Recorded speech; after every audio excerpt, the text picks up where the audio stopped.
धार्मिक ग्रंथों के अनुसार आत्मा ईश्वर का अंश है। यह ईश्वर की ही भली भांति अजर अमर है। संस्कारों के कारण इस दुनिया में उसका अस्तित्व है। वह जब किसी शरीर में प्रवेश करता है तो उसे उसी स्त्री या पुरुष के नाम से पुकारा जाता है। आत्मा ना कोई रंग है और ना कोई रूप है। उसका कोई लिंग भी नहीं है। अर्थात आत्मा अमर है और शरीर प्रत्यक्ष है। नाशवान संपूर्ण शारीरिक क्रियाओं का अधिष्ठता आता है, क्योंकि जब तक शरीर में प्राण रहते हैं तब तक वह क्रियाशील रहता है। इस आत्मा के संबंध में बड़े बड़े पंडित मेधावी पुरुष भी नहीं जानते। इसे ही जानना मानव जीवन का प्रमुख लक्ष्य है। आत्मा वह है जो पाप से मुक्त है, वृद्धावस्था, मृत्यु एवं शोक लोक से रहित है, भूख और प्यास से रहित है,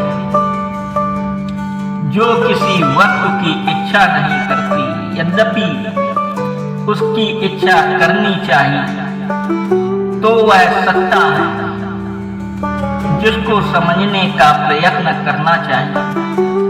इसी प्रकार श्रीमद् भागवत गीता में आत्मा की अमरता के विषय पर विस्तृत व्याख्या की गई है। क्या व्याख्या है? न जयते म्रियते वा कदाचिन्लाये भूत्वा भविता बना भूया अजो नित्या शास्त्रोभ्य पुराणो न हन्यते हन्यमाने शरीरा। अर्थात यह आत्मा किसी काल में भी ना तो अन्नता है और ना ही मरता है, तथा ना उत्पन्न होकर फिर होने वाला है, क्योंकि यह अजन्मा, नित्य, सनातन और पुरातन है। शरीर के मारे जाने पर भी यह नहीं मारा जाता।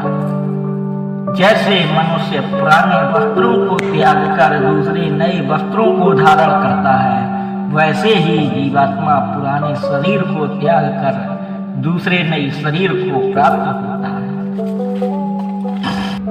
आत्मा को शस्त्र नहीं काट सकते, इसको आग नहीं जला सकती और इसको जल नहीं जला सकता और वायु सुखा नहीं सकती, क्योंकि यह आत्मा अछेद है और निसंदेह अशोष्य है और यह नित्य है, सर्वव्यापी,